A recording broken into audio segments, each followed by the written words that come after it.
एक राहुल गांधी से देश चल रहा है, उसे बात करने की तमीज़ नहीं है, क्या बोल रहा है उसे ये नहीं पता होता।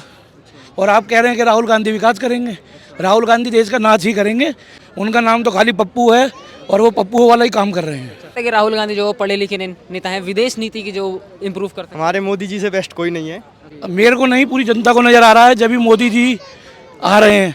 कोई ये तो है नहीं कि खाली मोदी जी के चेहरे पे ही सब वोट दिए जा रहे हैं। विकास भी देख रहे हो, सब चीज़ देख रहे हो, बहन बेटियों को भी देख रहे हो, ठीक है। कांग्रेस में कोई है, कोई अच्छा चेहरा है उसके लिए? एक राहुल गांधी है। राहुल गांधी को कोई, आप भी देखते हो, उनकी कोई अच्छी वो भी नहीं है। कोई भाषण देते समय उनको भूल जाते हैं। क्या है, कुछ नहीं है उनके पास। नमस्कार सर, कहाँ से हैं आप? मैं सर दिल्ली से ही हूँ। अच्छा, दिल्ली से हैं। क्या नाम हुआ आपका? अमित पारासर। अच्छा, अमित जी, 2024 में प्रधानमंत्री आप किसको देखना चाहते हैं? एक ही है जी, नरेंद्र मोदी जी। अच्छा, उनके अलावा तो कोई दूसरा चेहरा है नहीं। नरेंद्र मोदी जी के लिए क्यों देखना चाहते हैं? देखो जी, विकास भी हो रहा है, सब चीज़ आप भी देख रहे हो किस हिसाब से। पहले हमारे फौजी भाई लोग कैसे परेशान थे, कैसे कैसे, और विदेशों के भी हाल देख रहे हो, कैसे कैसे युद्ध छिड़ रहे हैं। अपना भारत फिर भी सेफ है, ठीक है। और देश बचाना है हमें। कोई ये नहीं है कि अपने टूट मूट की छोटी मोटी चीज़ों से विकास होगा। विकास बड़ी चीज़ों से ही होगा और हो रहा है। जैसे कि अभी अभी आपने सुना कि राहुल गांधी जो वो युवा नेता हैं, उनकी देश के लिए ज़्यादा ज़रूरत है। आपको क्या लगता है? जो कहता हो युवा नेता, उसके लिए युवा नेता होंगे राहुल जी। हमारे हिसाब से तो कांग्रेस ही खराब कर रहे हैं पहले तो। उनका नाम तो खाली पप्पू है और वो पप्पू वाला ही काम कर रहे हैं। नहीं, कह रहे हैं भारत जोड़ो यात्रा के बाद में समझदार हो गए हैं, पप्पू नहीं रहे हैं वो। कौन? राहुल गांधी। आपने क्या देखा उनके अंदर जो आप भी उनके ऊपर कह रहे हैं कि समझदारी वाले काम कर रहे हैं? वो आप बताइए। कांग्रेस कह रही है सर। कांग्रेस कह रही है एक राहुल गांधी से देश चल रहा है, उसे बात करने की तमीज़ नहीं है, क्या बोल रहा है उसे ये नहीं पता होता। और आप कह रहे हैं कि राहुल गांधी विकास करेंगे। राहुल गांधी देश का नाच ही करेंगे। इसलिए भैया नरेंद्र मोदी ही नरेंद्र मोदी है और बीजेपी को बचाएगा। नरेंद्र मोदी नहीं है कि नरेंद्र मोदी ही बीजेपी के साथ हैं। बीजेपी के साथ और भी काफ़ी अच्छे नेता हैं। बस बीजेपी तो BJP, Narendra Modi is the best. अच्छा सर, ये बताइए, मोदी जी के खिलाफ में जो गठबंधन बना हुआ है, जिसके अंदर 28 दल शामिल हैं, उनकी आवाज़ आ रही है कि मोदी जी के लिए 24 से पहले छुपना पड़ जाएगा कहीं। भैया भेड़िए सारे इकट्ठे हो गए, शेर अकेला चलेगा और अकेला ही चलता रहेगा। बस सर, जैसे कि आप जानते हैं कि 3 राज्यों में जो बीजेपी की सरकार बन गई है, कांग्रेस ने तब भी घुटने नहीं टेके। वो बोल रहे हैं कि केंद्र में तो हमारी ही सरकार बनेगी। अब देख लेंगे, वो भी 2024 नज़दीक है, कोई ज़्यादा दूर है नहीं, वो भी आपके आगे है। और अभी ये भी देख लिया आपने, राजस्थान भी देख लिया, छत्तीसगढ़ भी देख लिया, सब देख लिया आपने। 2024 भी देखने को सब लोग तैयार हैं और बीजेपी की ही सरकार बनेगी। सर, ये बताइए, जैसे कि 24 में अभी मोदी जी के 9 साल हो चुके हैं, तो 9 साल में आपने 9 साल से पहले का भी समा देखा होगा। आपके लिए कितना बदलाव जो वो नज़र आता है 24 में और अब में 9 सालों में? देखो भैया, बदलाव मेरे को नहीं, पूरी जनता को नज़र आ रहा है जब भी मोदी जी आ रहे हैं। कोई ये तो है नहीं कि खाली मोदी जी के चेहरे पे ही सब वोट दिए जा रहे हैं। विकास भी देख रहे हो, सब चीज़ देख रहे हो, बहन बेटियों को भी देख रहे हो, ठीक है। जरा जरा से आजकल, पहले दंगे फसाद हो जाते थे, ठीक है, सब बंद हो जाएंगे धीरे धीरे, क्योंकि मोदी जी रहेंगे। अगर नहीं मोदी जी रहेंगे तो ये देश भी हमारा गुलाम हो जाएगा। बस वो तो बोल रहे हैं कि मोदी जी जो वो देश के लिए गुलाम बना रहे हैं, तानाशाही की सरकार चला रहे हैं। अरे भैया, कोई तानाशाही नहीं है। तानाशाही होती तो राहुल गांधी जी से कहो ना अकेले चुनाव लड़ने, क्यों गठबंधन के चक्कर में पड़े हुए हैं? मोदी जी अकेले चुनाव लड़ रहे हैं ना, तो राहुल गांधी भी अकेले लड़के देख लें। वो बोलते हैं कि मोदी जी जो वो अपने पद का गलत इस्तेमाल कर रहे हैं, ईडी और सीबीआई लगवा देते हैं सबके पीछे। अब मोदी जी के अब तुम्हारे घर में है, हमारे घर में तो ईडी और सीबीआई भेज नहीं रहे हैं। जब घोटाले का पैसा निकल रहा है, तुम्हारे पास नहीं है करप्शन का पैसा, तो बेनिश्चिंत होकर अपने चेक करवाओ, अपना हिसाब किताब दो, बात खत्म। सर, ये तुम्हारे बताइए, पास करप्शन का पैसा है जब ही तो लोग, सीबीआई और ईडी आपके पीछे पड़ी हुई है। सर ये बताइए कि 9 सालों में ये भी सुनने में आता है कि मोदी जी ने जो वो जनता के लिए कोई काम नहीं किया, जैसे कि महंगाई बढ़ा दी है, गरीबों के लिए परेशान कर रहे हैं। भैया, अब कहने को तो कुछ भी कहते रहो, हमारे हिसाब से तो ना कोई महंगाई है, ठीक है। हमारा देश सुरक्षित है, वही हमारे लिए मेन है, बस बात खत्म। हमें इससे ज़्यादा आपसे कुछ नहीं कह सकता और ना मैं बताना चाहूँगा। मोदी है तो सब कुछ है, नहीं तो कुछ भी नहीं है, नहीं तो देश गुलाम है। और आने वाले समय में गुलामी, अगर देश चाहता हो तो मोदी हटा दो, तो गुलामी देख लेना, वो भी दिख जाएगी, सब कुछ दिख जाएगा। चलिए, बहुत बहुत शुक्रिया सर, बहुत अच्छा लगा आपसे बात करके। नमस्कार सर, कहाँ से हैं? आगरा। अच्छा, क्या नाम हुआ आपका? साहिल कौशिक। अच्छा साहिल जी, 2024 में इलेक्शन आने वाले हैं, प्रधानमंत्री आप किसको देखते हैं? प्रधानमंत्री में हम देखेंगे श्री नरेंद्र मोदी जी को। सर इस नरेंद्र मोदी जी के लिए क्यों देखते हैं आप? इन्होंने अच्छा विकास कराया है एंड स्टूडेंट्स के लिए भी बहुत सारी सही ऑप्शन है। अच्छा, मगर सर विपक्ष में जो गठबंधन बना हुआ है, इंडिया अलायंस बना हुआ है, वो कह रहा है कि देश के विकास के लिए मोदी जी का हटाना बहुत ज़रूरी है, मोदी जी के लिए जाना पड़ेगा।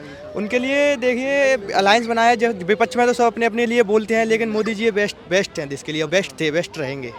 हाँ जी तो सर। वो बोलते हैं कि मोदी जी ने जो है वो अडानी अंबानी के लिए काम कर रहे हैं, देश के लिए काम ही नहीं कर रहे हैं, लोग बड़े जो विपक्ष दल होते हैं वो तो सबके लिए फेवर में ऐसे बोलते ही नहीं है कोई, ऐसे सब बोलते हैं उल्टा सीधा, ऐसा कुछ नहीं है। तो आपको लगता है कि 9 सालों में मोदी जी ने जो है वो जनता के लिए भी काम किया है? जी सर, अच्छा, बहुत काम किया है।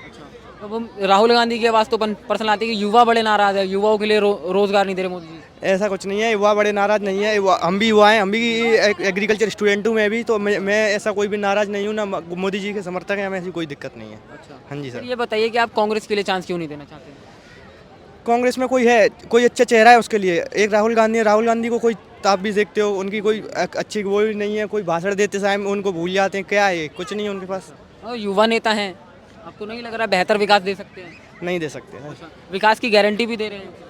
वो तो सब देते हैं, ऐसे तो ये तो दिल्ली में आप ही देख लो, आम आदमी पार्टी। सब गारंटी देते हैं। हाँ, ये तो सब बोलने की बात है। अच्छा, तो आपको नहीं लगता कि राहुल गांधी जो पढ़े लिखे नेता हैं, विदेश नीति की जो इम्प्रूव करते हैं? हमारे मोदी जी से बेस्ट कोई नहीं है। अच्छा, मोदी जी से बेस्ट कोई नहीं है। ना जी। चलिए बहुत बहुत शुक्रिया सर। आइए और भी लोगों से बातचीत करेंगे। नमस्कार सर, कहाँ से हैं आप? जी, मेरा नाम मिराज बिहारी है। कहाँ से? मैं बिहार से हूँ। अच्छा, क्या अच्छा सर 2024 में इलेक्शन आने वाले हैं, प्रधानमंत्री आप किसको देखते हैं? सर देखिए, सबसे पहले 2024 में जो इलेक्शन है, अगर महागठबंधन इंडिया गठबंधन जो बनी है, ये पूर्ण रूपेण 28 के 28 जो भी गठबंधन के पार्टियाँ वो सभी अगर अपने स्वार्थ से ऊपर उठ कर अगर है ना गठबंधन के लिए काम करेंगे तो 100% है गारंटी के साथ कि इंडिया गठबंधन की सरकार बनेगी। और जहाँ तक बीजेपी के बात है तो बीजेपी आप देखो 2014 में जब सरकार बनी बीजेपी की, तो उससे पहले जो 70 साल लगातार कांग्रेस ने राज करती आई है देश के ऊपर, तो कोई भी पार्टी किसी भी लोकतंत्र में राज करती लगातार आ जाती है तो उसके ऊपर है ना एंटी इनकमेंसी बन जाता है, जिसके कारण बीजेपी आई। और बीजेपी अपने तरह तरह के वादाओं को लेकर आई कि हम प्रत्येक साल 2 करोड़ रोजगार देंगे। 10 साल हो चुकी है, इसमें 20 करोड़ रोजगार आया नहीं, 15 लाख रुपये आया नहीं, महंगाई कम हुआ नहीं। बीजेपी अब तक एक भी वादा पूरा किया नहीं। बीजेपी मार्केटिंग अच्छा करती है। मोदी के अंदर एक ऐसा है कि वो डायलॉग अच्छे मारते हैं और लोगों को सपना बेहतर दिखा सकते हैं। धरती पर काम नहीं कर सकते, जमीनी स्तर पर काम नहीं करते, सपने दिखाते हैं। और हमारे देश के अधिकांशतः लोग ऐसे हो चुके हैं कि जाति धर्म के नाम पर आज की तारीख में वोट करते हैं। हम लोग जाति और धर्म में ही बटकर है ना 200 वर्षों तक गुलाम रहे अंग्रेज का। हिंदू मुस्लिम ऊंच नीच में ही बैठकर 200 साल तक गुलाम रहे। और फिर आज बीजेपी वही एजेंडा पे काम कर रही है कि फूट डालो राज करो। अंग्रेज ने जो हमारे साथ किया कि हिंदू मुस्लिम को अलग अलग बांटकर हमारे ऊपर राज किया, बीजेपी के भी 100% वही नीति है कि हमारे ऊपर फूट डाल के हमें हिंदू मुस्लिम सवर्ण छोटी जाति बड़ी जाति में बांटकर है ना हमारे ऊपर राज करना चाहती है। अच्छा, मगर जातिगत जनगणना के लिए तो राहुल गांधी कह रहे हैं। सबसे पहले आप देखो, जातिगत जनगणना के लिए राहुल गांधी या विपक्ष इसलिए कर रही है कि किसी भी आप बताओ अपर क्लास के लिए आप काम कर रहे हो, अब कोई जाति दबती जा रही है तो उसको तो उठाना भी सरकार की जिम्मेवारी है। जब तक हम जनगणना जातिगत नहीं करेंगे हमें कैसे पता चलेगा कि है ना कोई जात जैसे कि है ना बनी बैस कितना पीछे कितना आगे है, अपर कास्ट कितना पीछे कितना आगे है। एक सवाल, ये 2023 इतने मॉडर्न जमाने में आपको लगता है कि जातिवादी का विवाद जो वो जरूरी है? देखो, इस मॉडल आप विश्व के अलग अलग देशों के, साउथ अफ्रीका के लोगे तो वहाँ के है ना क्रिकेट टीम में आपको है ना गोरे और काले का आरक्षण है। तो आपको देश के सभी समानता स्थिति से विकास करने के लिए जातिगत जनगणना कर अलग जो है ना जो कास्ट गिर चुका है नीचे ऊपर उठाने के लिए जातिगत जनगणना आवश्यक है आज की तारीख में। वो प्रत्येक शिक्षित जानता है। और बीजेपी जो कार्य करती है, बीजेपी मनोवादी विचारधारा से प्रभावित है और मनोविचारी विचारधारा के हिसाब से सरकार चलाती है। अपर कास्ट के हिसाब से बैस और राजपूत भूमिहार ब्राह्मण के हिसाब से ज़्यादा चलाते हैं। जो लोअर कास्ट है उसके पीछे, जैसे कि अब बीजेपी की एक मानसिकता आप देख लो कि वो आरक्षण विरोधी लगातार काम करती है। लेकिन आपके हिसाब से कौन आना चाहिए केंद्र में? केंद्र में इंडिया गठबंधन आना चाहिए। इंडिया गठबंधन के कोई भी प्राइम मिनिस्टर के चेहरा 4-5 चेहरा है, कोई भी बन जाए सभी बेहतर है। मोदी से सभी बेहतर है। आप देखो काम मोदी से सारे बेहतर है। अभी जैसे कि सपोजेट राहुल गांधी, अरविंद केजरीवाल के काम देखने आए। तो एक चेहरा आप बताइए ना, पूरे मतलब 28 दल तो 28 मुख्यमंत्री तो बन नहीं सकते हैं, एक ही बंदा बनेगा, तो एक का आप नाम बताइए। 2 सबसे बेहतर है आज की तारीख में, राहुल गांधी और अरविंद केजरीवाल। इन दोनों में से एक के लिए हाँ, मोदी के लिए मोदी से कई गुना बेहतर है। आप मोदी के देख लो, अभी ठीक है आप सपोजेट मान लो कि 3 मतलब दोनों बेहतर है सर।